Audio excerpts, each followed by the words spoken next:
Welcome to a pre-intermediate lesson where we're looking at present simple and present continuous. And we started with present simple and we looked at present simple using any verb of the English language. And we just need to remember that we use a question word for long questions.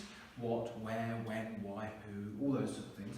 And then we use the auxiliary verb do or does or something like that. Do or does are the main ones. So we just need to remember a few things here.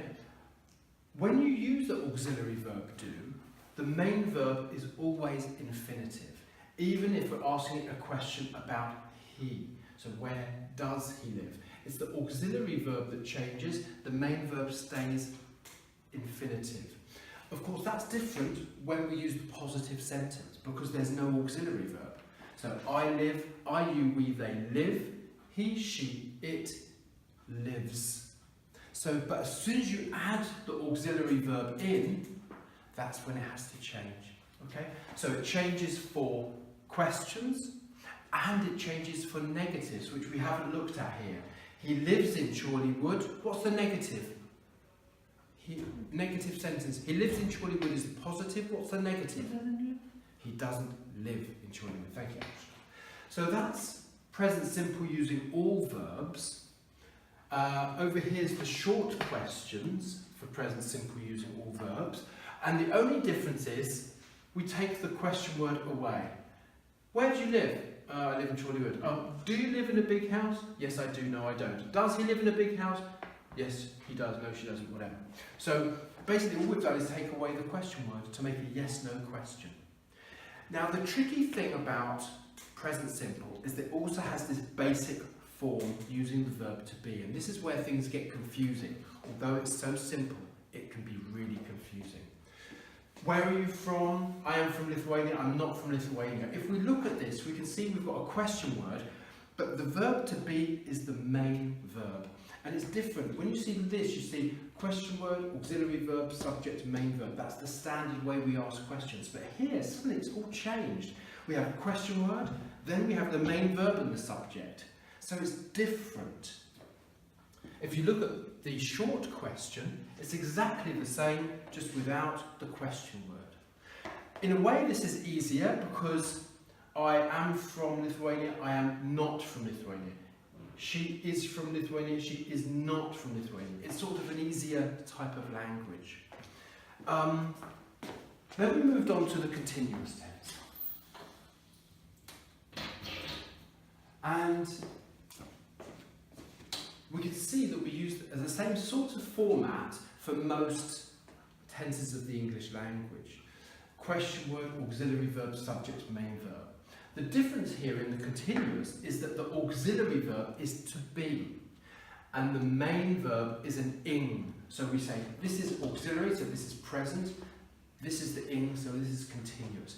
Now something happened a minute ago, I got very enthusiastic and let me see if I can get that again. Basically, your job is to try to identify the name of the tense. So, and because once you've identified the name of the tense, you can then say why it's being used. So firstly we look at the name, and then you say, he's using future simple because he wants to talk about the future. He's using past simple to talk about something that completed in the past. He's using present continuous because he wants to talk about something happening now. But in order to know the reason why we're using the tense, we have to learn to identify the tense. So this is the way we do it. We do it by looking at the auxiliary verb and the main verb. So we look at this, and we go, okay, so this is the auxiliary verb to be. Let's look at the main verb as ing. So this is the auxiliary verb and it's present. So it's present, this is ing, so it's continuous. Present continuous. Perfect, done, we're sorted. We know the name of the tense. Let's have a look at these ones here. So over here, here's the auxiliary verb do, here's the main verb live. So present, because it's do, and live, present simple. It's very simple. Let's have a look at this. The auxiliary verb is to be, the main, wait a second. There's no main verb. This is the only verb. It's present simple. That's how you can sort of tell the difference between present simple using the verb to be and present continuous. Present continuous uses the verb to be as an auxiliary verb. But when you come here, you see, aha, there's just the one verb. So it's just present simple, not any other tense. And that's a sort of an idea of your thinking process on how to work out the name of the tense. And then later on you say, aha, present simple, that's a fact, or it's a truth, or it's a habit, or it's a generalization, or it's information. Or we say present continuous, something happening at the moment, something happening around this moment. And that's the sort of thing that we need to get to. Okay? Thank you, guys.